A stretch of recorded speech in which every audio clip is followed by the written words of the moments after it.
to stand up. I can't sit down and talk. I'm like a tiger in a cage or whatever. So how's it going, everybody? My name's Zach Zeter. I'm a very, very, very grateful recovered drug addict. What I want to try to do with this hour is make clear three things. Super duper clear. What does the big book say that it means to be an addict?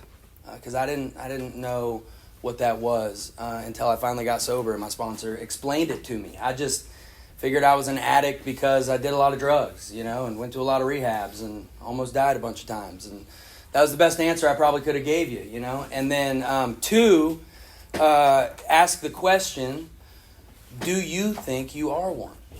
Do you think you are one? And then three, what exactly can you do about it? What exactly can you do about it? Not a bunch of quippy one-liners and a bunch of mysterious, stuff that kind of sounds good, but you have no idea how the hell to actually do it. But actually, what exactly can you do about it to get sober, be free, stay that way, and help other people? And so that's what I want to try to do. So last month on August 12th, I celebrated 16 years sober. It was incredible. Crazy. Man, I pinch myself all the time and just say, God, how is this possible?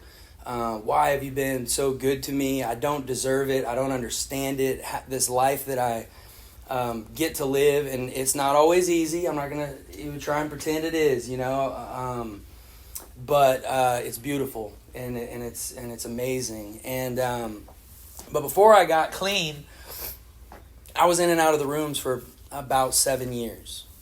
And, everybody's addiction hits them at a different age, different stage of life. Sometimes it kind of moves slowly and wastes decades before you get to that end stage where it's get sober or die. And that's not a competition. That doesn't matter at all. It just is what it is. But mine hit me, early and fast. And I came out the gate hard. And, I was already at the point where it was get clean or die. It's amazing that I'm alive. I know that's probably true for a lot of y'all in here. Rooms like this, you got some crazy stories going on in here. But during those 7 years, 5 rehabs, lived in a homeless shelter in Jacksonville, went to jail a bunch of times, got fired from every job I ever had, and probably went to 1,000 meetings. I mean, really, that's my estimate. I'd go to places where I'd live in sober houses or at rehab centers, and they'd take us to meetings every single day, and then I would go to some once in a while too when I was out there. And I heard a lot of stuff. I heard all kinds of stuff, and I met some nice people. I heard some interesting things. But it seemed like nobody really showed me this book. Nobody showed me this book. I had one sponsor. Nice guy, again, not trying to hate on him or throw shade or anything like that. He would meet me at a coffee shop because he was a nice guy, and he gave his time. He'd buy me a coffee. He'd ask me how my day was, stuff like that. And his answer to everything was, well, have you been to a meeting? And if I said, well, no, man, he'd say, well, you better get to a meeting. And if I was like, yeah, actually I have, he'd say, well, you better get to another one.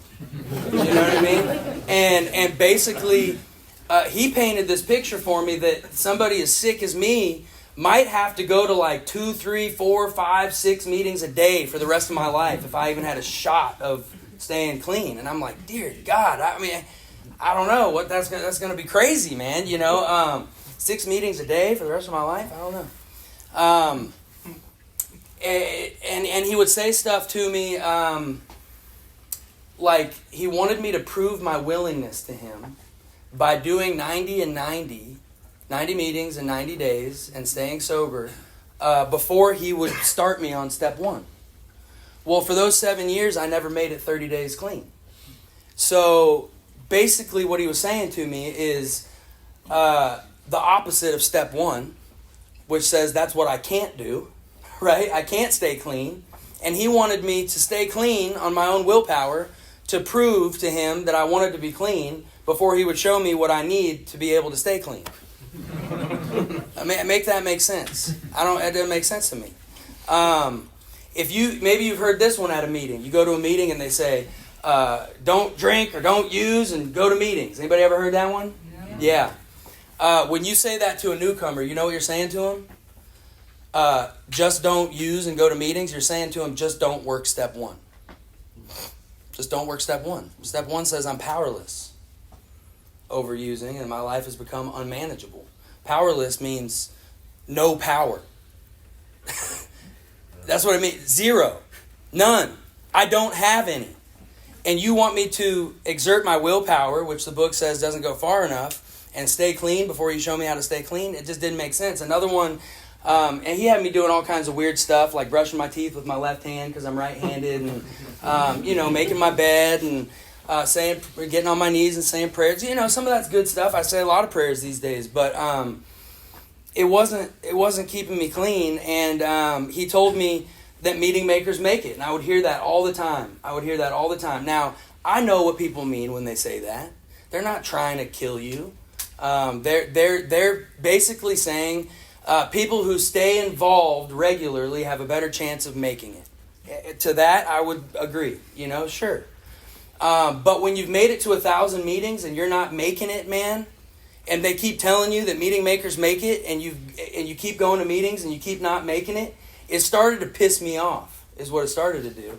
And I'm like, that's not true. I'm done with this, man. I'm done with this shit. I don't like these meetings. CA, AA, NA, DAA didn't exist yet, in this country. And I was just sick of it, man. So I was very confused as to what was really going on here. And I thought that this was a self-help group. And I can't help myself. And I thought that this was a group therapy, which, no offense to us, but if we're each other's therapists, that is terrifying, okay? You don't want me as your therapist. They do what they do very well. That I don't do that. You know what I mean? There might be some therapists in here, and you do that in your capacity. I'm sure you're very good. But whatever. You get what I'm saying. So, and that's not what any of this is. That's not what this is. You know what this is? This is supposed to be a beacon of hope. This is supposed to be somewhere where when nothing else works, when somebody has no idea how to get clean and stay clean and they are screwed, they can come here, and when they leave here, they don't know that you hate your boss and your wife's pissing you off and that you drove to the dope house today but then started quivering and drove away before you bought any and you're so grateful to be here and that's not what they know. They know, are they an addict? What does that mean? Who can help me and show me exactly what to do to get clean and sober? So when you come here, it's supposed to be pulling people with a vision of hope, not giving them therapy. It's supposed to be explaining the solution, which is why this meeting is so incredible. You're reading out of the book, you're focused on the solution. And because all that other stuff you want to talk about, that's not bad stuff. I'm not trying to hate on that. But you could talk about that outside after the meeting for 30 minutes, or go get something to eat, or call your boy after and talk to him and talk about life. In here, somebody needs to know, what's the problem, what's the solution, who's going to help me? And if they come to your meeting and they leave and they don't know that, it failed. It failed them. And that might have been their shot. You never know. Had a guy this last week that I was supposed to meet with. He called me up. He said, hey, man, I'm really tired after my night shift. I think I'm actually going to go home. What he actually did was go home and get high. And he went into a coma. And his brain was swelling. And they pulled him off the plug a few days later. And he is dead. Yeah, I have no idea what's coming. So the last time I had never been to, I live in the Gainesville area. I live in a smaller town right just north of Gainesville in the same county. It's called Alachua. And go Gators, thank you. It took me a second to figure out what you said. And I was like, yes, go Gators. Yes. Even if they suck, yes. Go Gators. And I had never been there before in my life. And they took me to a detox. I was very familiar. And they dropped me off there, and I've been there ever since. When they dropped me off there, if you look on page 263 in your big book, it talks about this guy who spent an afternoon, maybe 5 or 6 hours, going through the old 6 steps with Dr. Bob, and they were tenants from the Oxford group, right? Because the first 100, this is a little sidetrack here. I love this book. I'm a big book thumper. This is what this book could be titled What We Did Before This Book Existed. They didn't have this book. So they didn't even need this book to do what they did for almost 5 years. They wrote down what they did before they had this book in a book so that we could continue to do what they were doing. So it is good stuff in this book. This is what they were doing. But they didn't have this book. So not one sponsor said, turn to page 63, we're going to do your 3rd step prayer, or I want you to read page 84 to 88 and do your 10-step inventory at night. At first, they didn't even have the 12 steps. They did these, you'll see the 6 on page 263. And step 1 was complete deflation. That's it. Very simple. Now, I love our first step, and I'm going to talk about it, but step 1 is not a worksheet. Step 1 is a place that you arrive in, where you have come to the end of yourself and you are completely defeated and destroyed and you've got no fight left in you, and you know you're not tough enough, sneaky enough, sexy enough, funny enough, tricky enough to beat this thing. You need help. You need help. And that's where I was at. I didn't even know it. Because the only way really to work on step 1 with somebody is go get high with them. You can't, you explain step 1 and somebody goes, yes, I'm there. Or they go, I think about it. All right, bro. Okay. Then do it. You know what I mean? And that's cool. I love you. You're welcome back. But step 1 leaves nothing left but step 2 and 3. And you don't have to shove that down anybody's throats because they need it. They need it. They want something that will work. They're open-minded, right, to anything that could help them. And that's where I was when I pulled up to this detox. I was destroyed because there I was again. I was about 60 pounds lighter than I am right now. I was talking to myself. I had scabs all over my arms. I ripped all the hair out of my legs with a nervous tick. I would twist them up and rip them out, twist them up and rip them out. It looked like I shaved my legs, but I didn't. I was a hair ripper, you know what I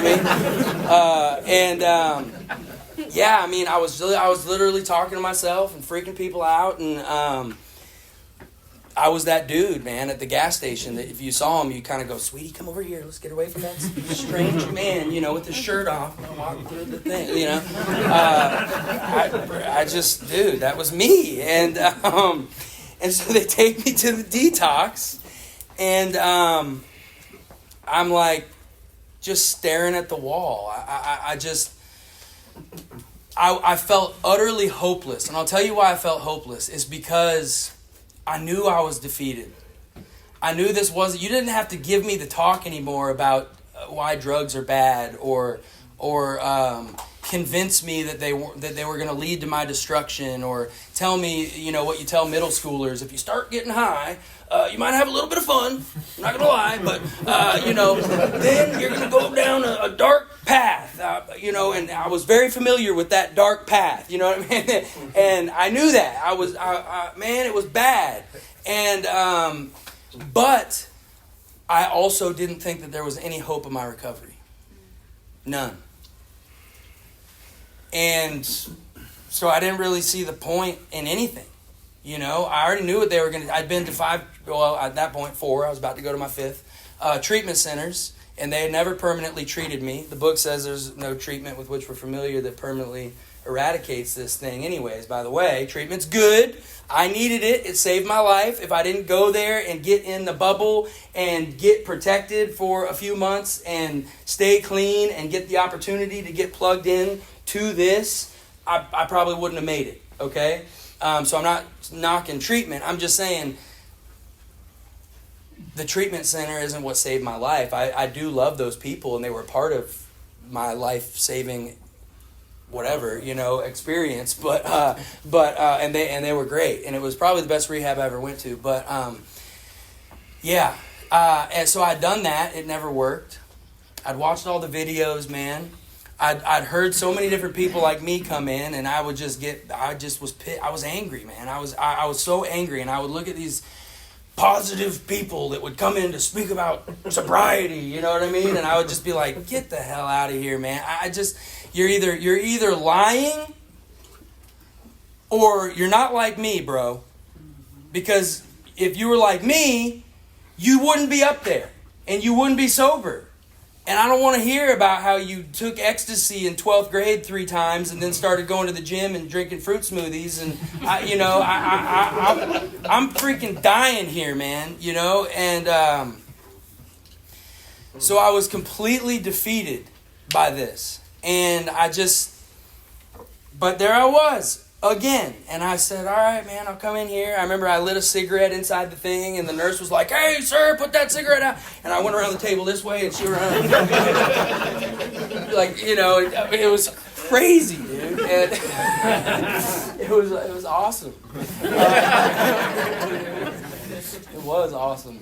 I probably have marker all over my back. I don't know. Who cares? But, so I'm there, and there was another guy that was there. I talk about this guy pretty often because, man, God will use anything to point you to Him. And if you get clean and you get the chance to be free and to recover is not a permanent term. You know, recover is another state that you can continue to cultivate for the rest of your life. And recovery can be permanent and progressive, just like using is, addiction is permanent and progressive. But it doesn't mean you're cured. You know what I mean? Like, I can't go get high right now like a normal person and just smoke a joint on my back porch and drink a beer or something. That's not going to work for me. I'll tell you why in a minute. But there's this guy in there, and he used this guy. God used this guy. I don't know if he had any idea. I'm sure he didn't have any idea what was happening. I didn't set this up for myself, is my point. I can't take credit for any of this. But this guy I met in there, he was 21 years older than me, okay? And he was a psychologist by trade. That was his job. He was a clinical psychologist. He had a PhD. He had a genius level IQ. He was an Irish dude. His wife was Japanese. He was learning Japanese. He played the mandolin. He played the freaking mandolin. Okay. And he liked the Grateful Dead, and he was like this kind of hippie guy, and he was it was really cool, right? He was just chill. He had a really dark, kind of twisted sense of humor, which I loved, and it was hilarious. And but he was filled with rage, and just he hated his life. He was so grumpy and so miserable. I didn't want that at all. You know what I'm saying? But another thing about this guy, and please hear me. I'm not throwing shade or anything. This is my story. I'm just telling you what happened because it's just part of how I got here. But this guy was a very staunch atheist. Okay? And so if you're familiar with the steps, you start talking about God. You start talking about coming to believe that a power greater than yourself could restore you to sanity. You start talking about making a decision to turn your will and your life over. That's everything. Over to the care of God as you understand Him. And so when we would talk about these things, not only did he just disagree, but it made him angry. It made him angry, okay?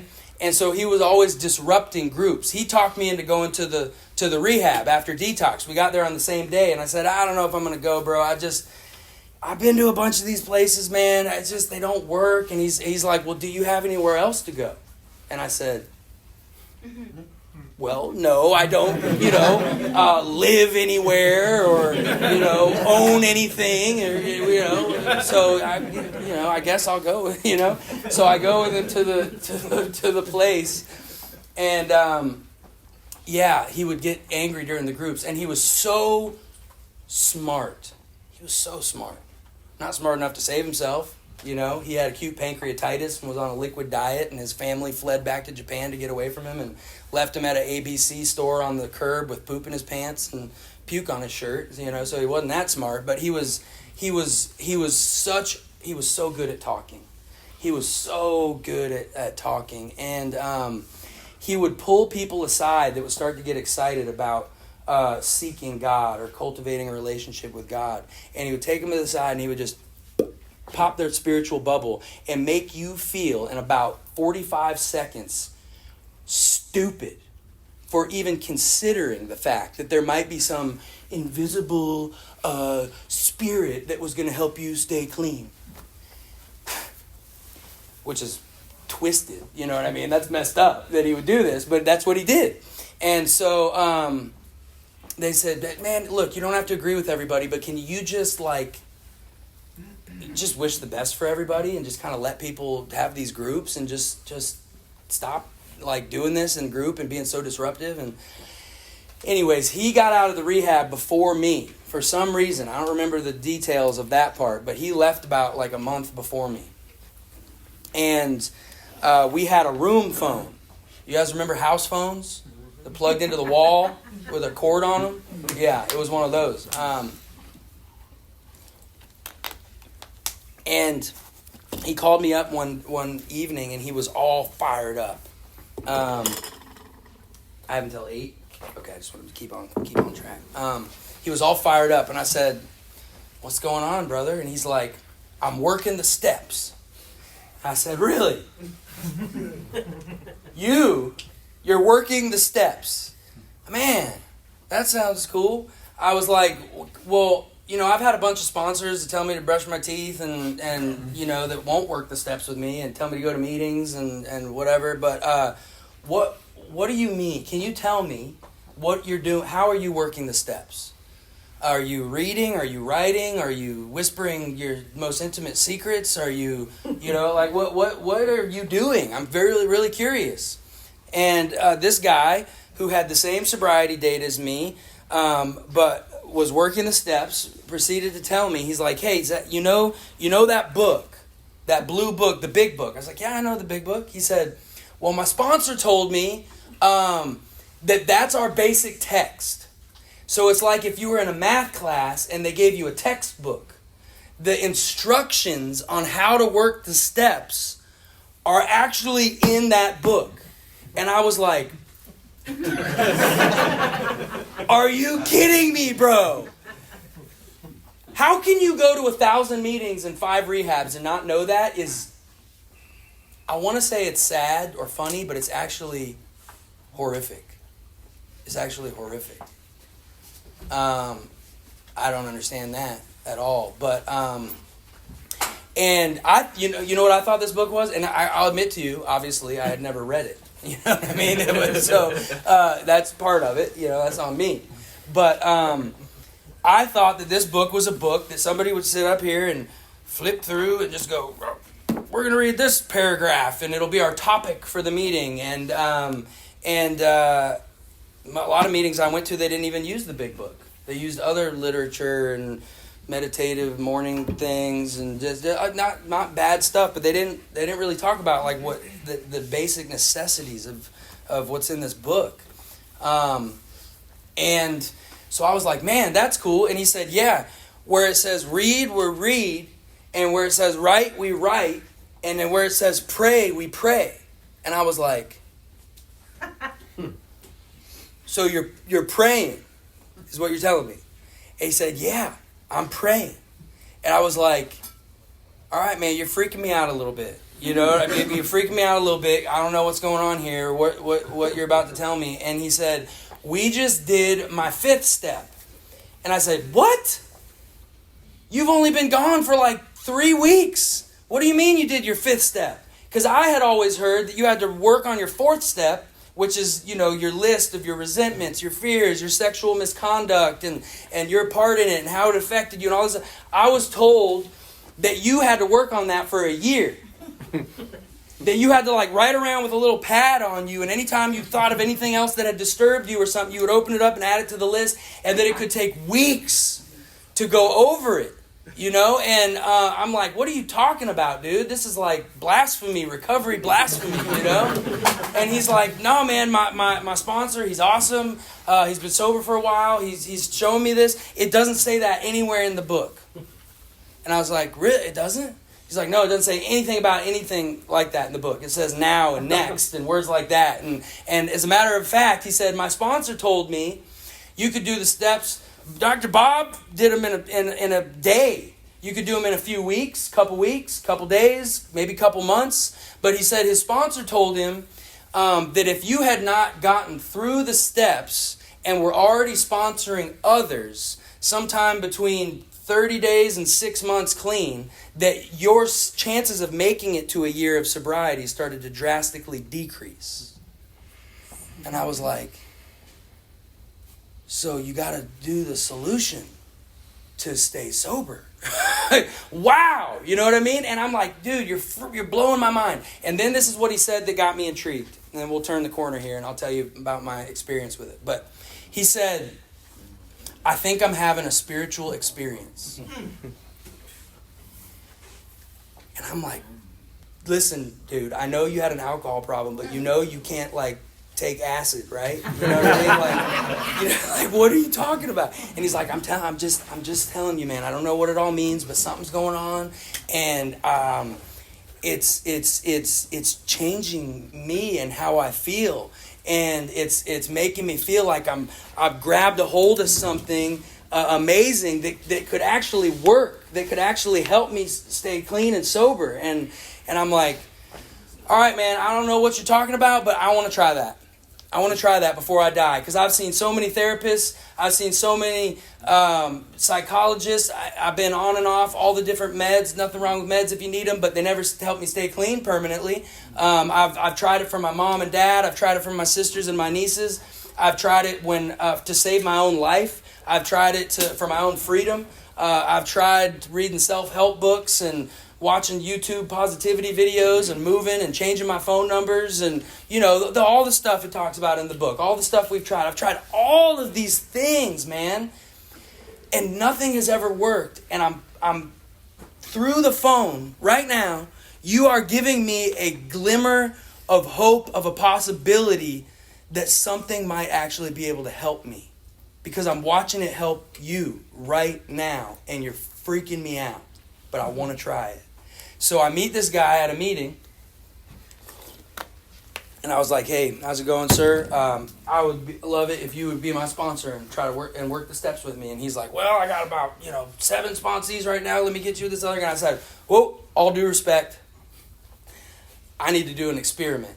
And I need to do exactly what my friend over here is doing, so that when it doesn't work, I know it's not because I did something different. And he looked at me like, what the hell, boy? Like he's just, and I'm like, yeah, I got to do what he's doing, because I'm watching something happen in him, and I got to do what he's doing to see if it works for me. And he's like, well, all right, are you going to do this? Are you going to waste my time? I said, dude, I will do whatever you tell me to do, man. I don't want to die. I will do it. He's like, okay. So he comes over to my sober living house after I got out of the rehab, like right away, man. That week, and he lived like 45 minutes or an hour away, and he drove over and he sat on the couch next to me at this halfway house. And he asked me that question. He said, Zach, do you think you're an addict? And I said, yes, definitely. He's like, all right, that's good. But he's like, I'm not trying to give you any trick questions here. Why do you think you're an addict? And I told him all the stuff I just told you. Well, jail, I've been fired from every job, overdoses, rehabs. He's like, okay, all right, well, you probably are, what I'm saying, just based on that, because I'm just going to point this out. That's not normal, okay? That's not normal. But do you want me to show you what the book says about what it means to be a chronic, hopeless variety, real addict, alcoholic, which is the same thing, by the way. The only difference from alcohol is it's legal and cheap. Yeah. That's it. Heroin's very different than meth. Everything hits you different. It's just substances that get us intoxicated, and alcohol, you just maybe live a different lifestyle where you can go to the store with $20 instead of some guy with a gun that $20 won't hardly get you started. You know what I mean? So there's a little difference there, but the depths that it brings you to, and the action of the addiction is identical. There's nothing different about it, and so I said, yeah, okay, I want to see that. And so he opened up in the doctor's opinion, which is before page 1. It's in the Roman numerals, and he starts showing me this stuff that's just blowing my mind. And it talks about this physical allergy. And I said, well, I don't think I'm allergic. You know what I mean? I was like, I can do quite a bit, brother. You know?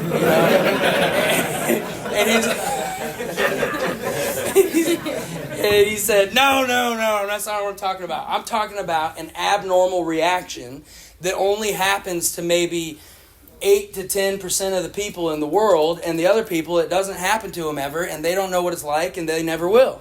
And I'm like, okay, tell me about that. And he says, what happens to you when you, say, drink a beer? You know, and I'm like, well, I get totally shit-faced, and then I go buy some drugs, and I might fight somebody, I might get naked, you know what I'm saying? I don't really know. And he's like, that's what I'm talking about. That's exactly what the book's talking about. The phenomenon of the craving, and when in this instance, when it's talking about the craving, it's not talking about when I'm sober and I crave to use drugs. It's talking about when I put something in my body, I have this overwhelming compulsion or craving to continue to use more, and it takes over, and it has nothing to do with the plan that I set before I started logically. I got 100 pills, I'm going to do 5 a day for 20 days. And then they're all gone in 3 days, you know what I'm saying? And somehow I'm still alive, you know? And that's what we're talking about. Or I'm only going to spend $30 at the bar tonight. And then you've been drinking and you're like, oh, well, this is when I still had a bank account in the car. You know, all that was, you're going to the ATM, negative withdrawal. I don't care. You know what I mean? Negative withdrawal. I don't care. Spending money on credit card. You're going back to the bar. And by the end of the night, you are hammered, wasted. And it doesn't matter why I started, y'all. This part of it is purely physical. It's thought to be genetic, okay? It is genetic. Everything about my physical makeup is genetic. And so this piece right here, now I don't think I know everything, okay? So I have deep respect for all of the different reasons why people started, and therapy is really good for some of those, okay? But this physical piece is not attached to those. And I just want to point out that there are some people that have had the most horrific, unspeakable traumas that you could ever even fathom. And they've been introduced to drugs and alcohol, and they are not addicts or alcoholics. So trauma plus drugs does not equal addict. And there are some people that had pretty good lives that have this allergy, and they started using, and by the time it was done, they looked like they'd been through a blender. You know what I mean? And their life is a dumpster fire. And they've had all these horrible things happen to them over the course of their using, but it's not why they started. Now, some people do have trauma, and that's why they start. But they may or may not end up being an alcoholic addict. Some people do start because of where they lived and the example that was set in their family and the things they were introduced to. Some of those people become addicts. Some of them just smoke a little weed in middle school or high school and kind of moved on with their lives and look at their buddies and go, bro, you're a loser. You know, what are you doing? And it's like, well, I remember when we used to get high. What happened to you? Not an addict, you know? And then there are people, maybe they tried because they were at a party and they experienced a little peer pressure, or they were just kind of curious, about things they'd seen in movies and heard about. That was me. I mean, I got high a couple times when I was like 12, 13, but it didn't really, I was actually trying to look like I was getting high, but I was trying to not get high because I was scared. I would like hold a beer for like 3 hours, you know what I mean? And let you see me take a sip of it. But I wasn't really, I smoked weed out of my friend's older brother's hookah. But when I was in 10th grade, okay, at a Halloween party, my friend's parents left from Florida to Pennsylvania. He was home by himself. We had this crazy party. It blew up. By the end of the night, we were running from the cops and everything. It was insane. But that night, I got drunk. I got high on about 3 different substances, and I lost my virginity. Oh, wow. Yeah, that's what I said. That's what I said. And I was like, that was awesome! Bro! oh, I was like, I want to do that every single day for the rest of my life. Like I instantly, I'm thinking about like Willie Nelson sitting in a rocking chair, sipping on some moonshine and smoking a blunt when he's like 85. And I'm like, I want to do that, man. Like I just want to do this every day. And turns out some of my friends there that smoked some weed that night were kind of like, bro, I got all paranoid. I didn't really like how that made me feel. I don't even really know if I'm going to do that again. What? What is wrong with you? You know what I mean? Like, I'm getting all my money together for my allowance. I'm trying to see if I can buy like $500 worth of weed, tomorrow, start selling it, like, I don't know, dude. And it wasn't teenage rebellion. It wasn't a bad attitude. Before that night, I went home every day after school, ate dinner with my family who loved me. I got good grades. I played sports. And after that night, I had a new passion. A new passion. And that's what I did almost every day for 7 years. So there's that part. There's the physical part. And that's the part that the book said has never been permanently eradicated with any treatment with which we are familiar. I have that part right now. Okay? I can't socially use, I can't control or enjoy my using. I can't fit it into a box. I can't give myself a budget. I can't do it only on vacation. I can't do it only with the right people or on the right weekends or in the right combos. Or I can't do it because I have this reaction. And once I put something in, as my sponsor says, that makes me see double or feel single, then nobody knows, including me, what's going to happen. Like, you might as well just leave now, because I don't know how I'm going to act or how much I'm going to spend or where I'm going to go with who or what's going to go on. I just know we are going to get after it, brother. You know what I mean? It's all over now. And that's terrifying. Really bad. Maybe fun for like 30 minutes, you know what I mean? And then really, really, really bad. And so he showed me that. And he's like, you got that? And I said, yes, I do have that, man. Wow. I never heard it explained like that, but that explains a lot about why I do what I do and how I do it. And he goes, all right, good. Let me tell you the next part. In the book, it says, the main problem centers in the mind rather than in the body. I'm like, well, what do you mean? You just explained like my whole thing. That's me, that seems like the problem. And he said, no. Because if that was the case, we'd be done here. If that was the case, we'd be done here. If I just explained that to you and you'd never heard it explained like that and you're sitting there going, bro, yeah, I have that. Then we could all make a decision and apply our willpower and put our hands in the middle here and go 1, 2, 3, no more drugs. Woo! We don't need God. We don't need sponsors. We don't need to come do this thing every week or every day and set all this up. Let's just not do it anymore. And I don't know if y'all have ever heard of it. It may exist. So much weird stuff exists out there. But has anybody here ever heard of like Shellfish Anonymous? I haven't. Because you know what you do if you're allergic to shellfish? You don't eat it anymore. You make a firm decision to never eat shellfish again, and then you do it. Now shellfish is a little different than getting high. You know what I mean? I understand that, but you don't say like, well, it's been 5 years since I've had any shellfish. And man, I remember eating crab legs with my grandpa on vacation, and it was so good. And I think that if I went to Maine, where that's like the best, you know what I mean, like the best, and I got some super freshly caught that day, crabs.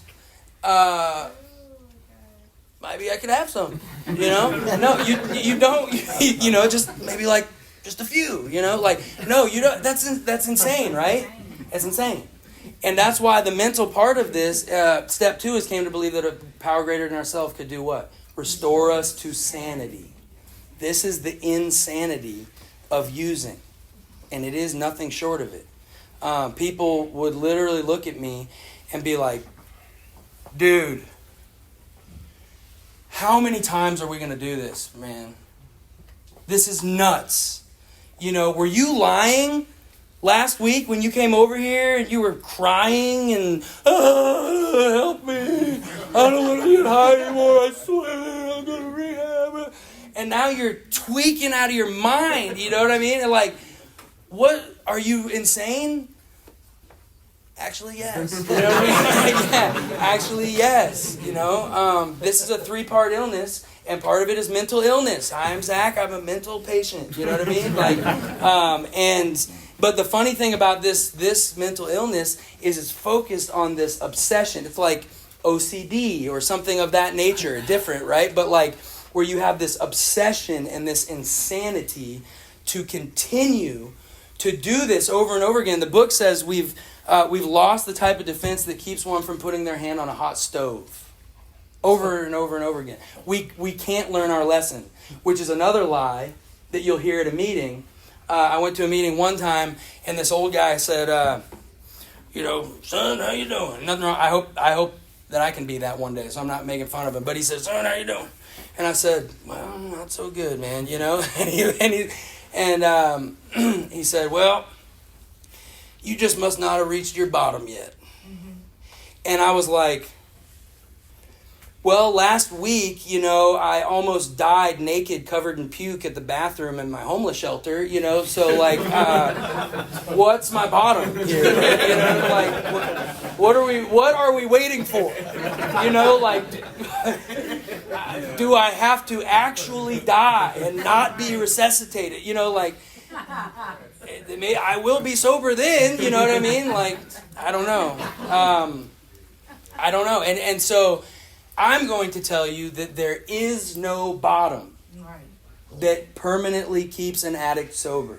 All that happens is you get smacked, beat down, and you get this, it's the grace of God, even if you don't believe in Him or know about it yet, and you get this window of opportunity.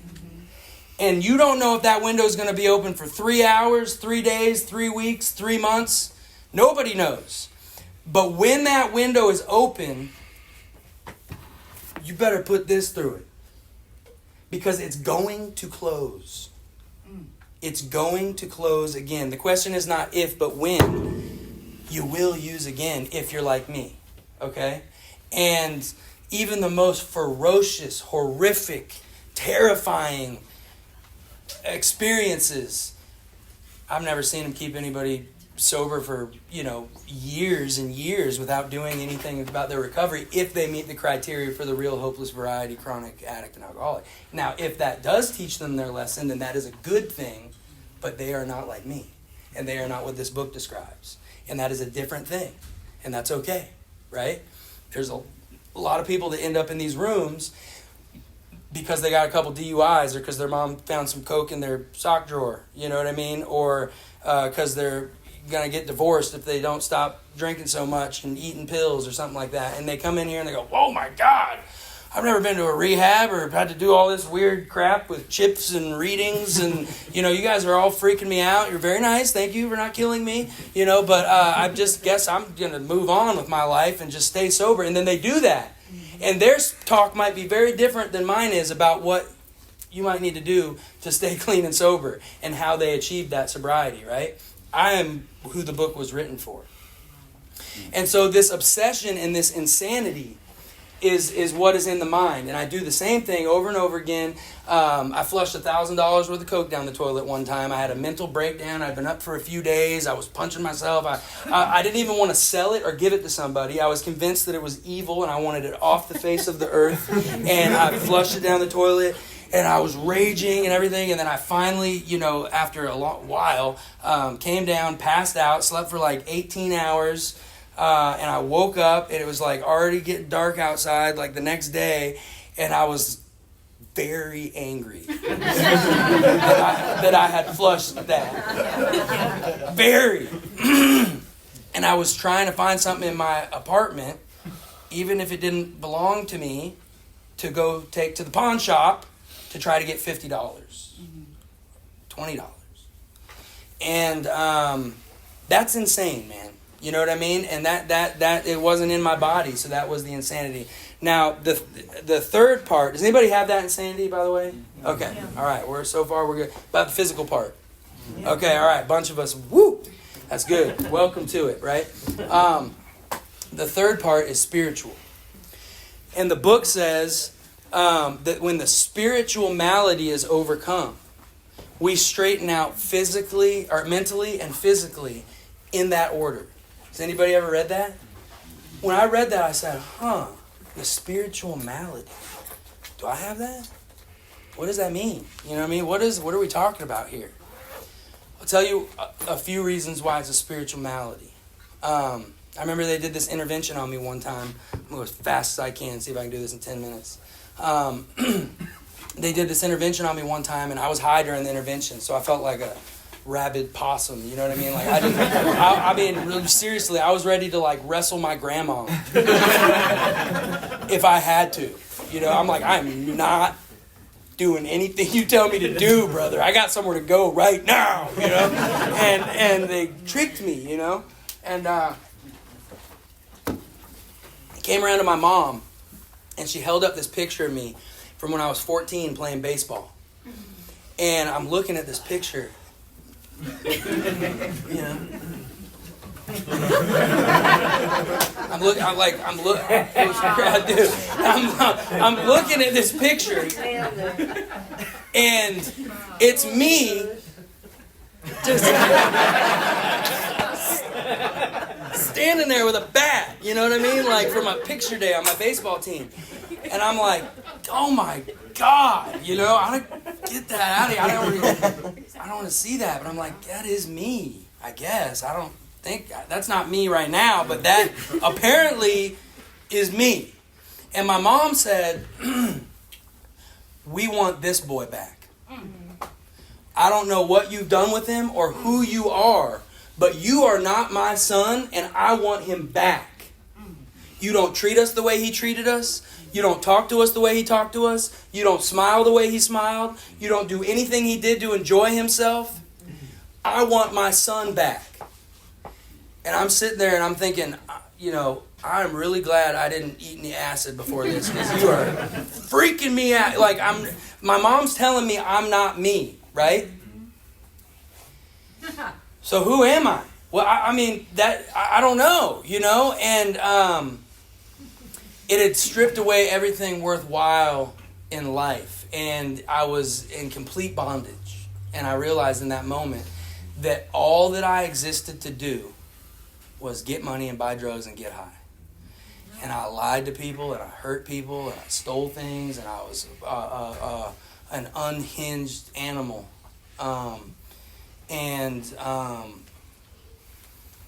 That didn't keep me sober, by the way. Nope. Frothy emotional appeal will seldom suffice. If frothy emotional appeal did suffice, it says that in the book, that means like pulling on the heartstrings hard is still isn't enough, right? It didn't keep me sober. I'll tell you 2 more reasons it's spiritual, and then I'll land the plane as fast as possible. This is a really powerful thing I want to show you. The second reason is because my morality. Oh man, I say this every single week somewhere, and I can't think of it right now. What's it say about our moral compass? Dude, we're not morally corrupt. Yeah, basically, the book talks about incomprehensible demoralization. Thank you, man. All right, so that was me, man. Like I used to say, look, I might sell and buy illegal narcotics, okay, and I might never drive sober, and I might, break the law every day and steal things and sell them. But I'm a good guy, you know what I mean? I'm a good dude, you know, and that made sense to me somehow. Like, I don't know if you are, man. Like that doesn't sound like a good guy, but somehow for me, I'm like, no. I know some like really, really bad people, and trust me, I'm a pretty good guy. You know what I mean? Like you know, if I have enough drugs and money and the vibe is right, I'm a lot of fun. You know what I mean? And so then I would draw this line in the sand and say, because I'm a good guy There's just certain things I'm not going to do. Certain things that a good guy like me doesn't do. And then I would step over that line, and it would be things like, why does my dad have 3 weed whackers? 3 weed whackers? He only needs 1. You know what I mean? Like, so I'm going to steal from my family and go sell the other 2. Not good guy stuff. You know what I mean? And then it would just get darker and darker and further and further. To the point where when I got to that last detox, what I thought about myself is, I'm a piece of crap scumbag. And there is nothing that I won't do to get high, including completely degrade myself or do things that I'm absolutely against.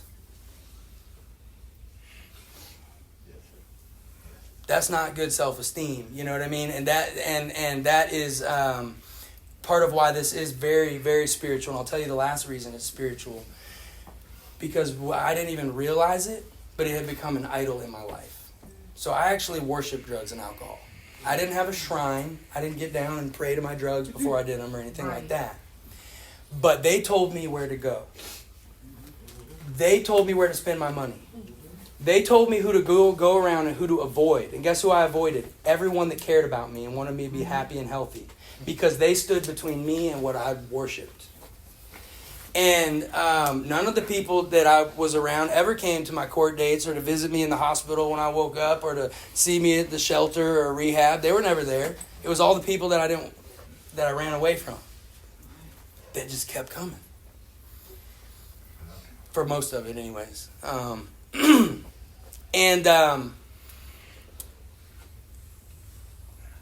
With drugs, man, you know, I was ready to negotiate with Pablo Escobar. Without him, I was as desperate as a drowning man to do whatever it took to get more because I needed him. And the book tells me that if I can pursue God with half that intensity, just half. I think it's page 181, Dr. Bob Nightmare. It's beautiful. It says your Heavenly Father will never let you down. And and so it's a very spiritual thing. Addiction is predatory. It's alive. It's evil. It's a tool from the enemy is what I believe. Okay? You believe that or not. But it is it's patient. It's very patient. You know, there's some alcohol at the store right now. I got a couple bucks. Been a while. You know what I'm saying? It's very patient. It waits for you to experience great loss or great difficulty or a lot of success. It comes for you. And the book kind of talks about that where it says, you know, it's cunning, baffling, and powerful. Yeah. People don't say that about cancer. Cunning? Only things that are evil are cunning. You know what I mean? And so you're and here's the thing, your enemy is stronger than you. So when I admit that I'm powerless over drugs and alcohol, what I'm admitting is that I'm 100% screwed and that my addiction is a death sentence. It's a death sentence. That's why I really want to, when I go into rehabs, go, because I love movies like Rocky and Rudy and, you know, Never Give Up, you know, I love that, man. I think willpower is good as far as it goes. You should have a don't give up attitude. But you can't go into a rehab and look at everybody and go, listen to me. You can do it.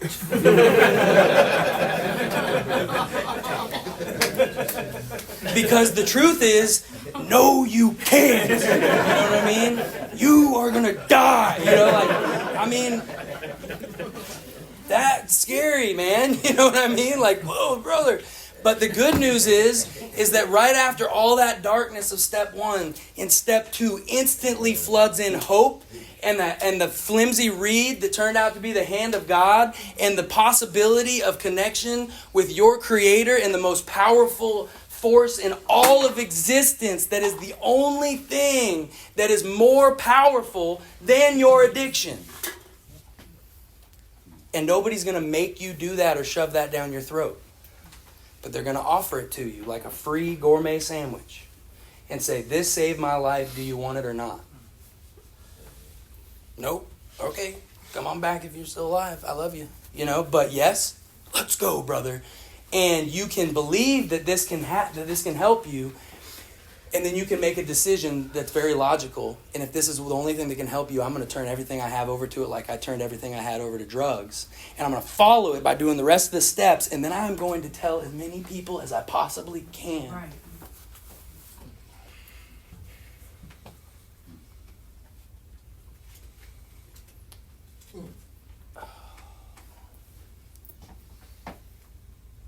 Right. For the rest of my life about what he did for me. And you can do it for you too. There's no question. I've never seen this program fail. I'll tell you this and then I promise I'll stop. When you start to get... Can I go 5 minutes over? Please. Okay. Yeah. Thank you all. Thank you. Just 5 minutes. Just 5 minutes. When you start getting sobriety birthdays and stuff, anniversaries and all that, people are going to say to you, man, I'm so proud of you. Well, I don't really know what else they're supposed to say. It's a good, it used to make me real uncomfortable because I didn't know how to take a compliment even. And I would just go, I'm proud of you. You know what I mean? I'm a piece of crap, man. I don't know. But now I just say, hey, thank you very much. I appreciate it. And, but I'm this much proud of my recovery. A little bit. Because I do this, I come in, I set up, I tear down, I open, I close my meeting every week for 16 years. I go to a facility every week, a detox or a rehab, and do this. I've sponsored hundreds of guys, and I work my butt off for my connection with God and my recovery. And I'm a little bit proud of that. I don't even know if I should be, because even that's just a gift. But I'm this much thankful for my recovery. And I'll tell you how I feel about it. If you were a prisoner of war and you knew that you could not escape and you didn't know if you were ever going to see your family again and you couldn't think a way out or plan a way out or fight your way out and you were living in hell. And then one night in the middle of the night, pop, pop, pop, pop, pop, a SEAL team comes in, popping locks, popping doors, and they're at your cage and they bust it open and you can't even stand up. And they pick you up, and one guy over each shoulder, and they say, move, move, move, let's go. And you're going, and they're like, to the chopper. And they get you on the helicopter. And they get you on the helicopter, and they're flying out, and they're going, we got you, brother. You're safe. You're good. We got you.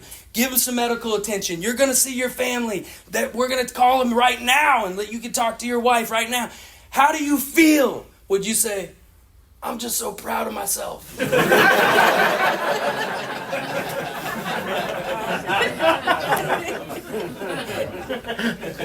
That's ridiculous. You would say, I'm just so thankful you came and got me. God came and got me. And he used my sponsor to show me what to do. And when that happens to you, you will know it. And you won't have any problems carrying this message or telling people about what happened to you or trying to help as many people. I can't drive past the detox and not think, oh God, I wish I wasn't going to the store right now. There's some people in there that might die if I don't tell them what somebody finally told me. And I have never seen it fail. And I will show you how. Have you ever seen the circle and the triangle? We have it in DAA too. It's just like in AA, but we got the sun, and ours is a little bit cooler. You know what I mean? But it's the circle triangle. And there's the three legacies. And if you've ever seen these words around the three sides of the triangle, it's recovery, unity, service. All right? 3-part problem. I just did my best to explain. Here's the 3-part solution. Recovery is where I take my mind, the mental side of this, into the work of the program. I have to read and write and talk and confess and make amends and look at things and swallow some big chunks about myself and do the program, right? That's where I take my mind. Unity is where I take my body. This is where we've all taken our body tonight. We are all right here, right? We showed up here And it's people that have the same problem and the same solution going in the same direction. Not just people we met at rehab that may or may not think they're addicts, that may or may not want to be sober, that may or may not want to do this. But you get the iron sharpens iron when you get people that go, I'm an addict and I do want to stay clean and I am going to do this and we are going to help people. Now you have a spiritual brother and sisterhood, okay? And that's where we take our bodies. And then unity, recovery, unity, service. Service is one of the very few ways that you can pump your spiritual biceps. Faith without works is dead. Dead. You can't read about service, think about service, agree that doing service is good, or you have to do it. You have to do it. And it's going to be uncomfortable. You're going to have to sit in front of some weird people that you may or may not even like. You don't even know if they're going to say clean or not. You got to stand up in front of a group of people, and sometimes they go, yeah, yeah, and sometimes they're like pissed at you and falling asleep and don't care. Do it anyways. Do it anyways. And I have never seen it fail. And I estimate that I have asked maybe close to 100,000 people this question, and I'll ask it to you, and then I'm done. I say to people when I go into rehabs and detoxes, every single time I say this to them. And this is all people in the rehab and in the detox that I'm talking to, and I say, who in here worked all 12 steps to completion out of the big book with a sponsor with total honesty and abandonment? Only you know that. You know what I mean? Nobody can check your worksheets, prove it, but you know. Had a home group that they were a part of, not just meetings that they casually, anonymously attended, but a home group that you were a part of, that you participated in, and was actively sponsoring other people when you came into this rehab. Guess how many I found? 0. Because this program is built on promises and the power of God, and He's incapable of failing. The issue is that more often than not, we are not willing or able to thoroughly follow this path. And that happens quite a bit. But when the time is right, man, and you and somebody says, well, what are you going to do to stay sober? Are you going to start doing yoga? Are you going to drink more smoothies? Are you going to call your grandma every night? Are you going to go to 500,000 meetings a week for the rest of your life? Are you going to move again? Or are you going to do the program, get a home group, and commit yourself to doing it with intensity and then giving it away so that you can do what the book says will actually keep you sober? Nothing will so much ensure your immunity from using as intensive work with other addicts. It means you got to do it. You got to get there quick, or the window might close. So I hope that this has made sense. A lot of you in here may already know this stuff and are doing it. But if you don't or haven't heard it, I hope it made sense. I hope you know what to do. And I hope you know that even though this is a losing battle in the world because of how many people are not ready, willing, able to do this, that we actually have a solution that never fails. And you can do that. So that's all I got. Thank you.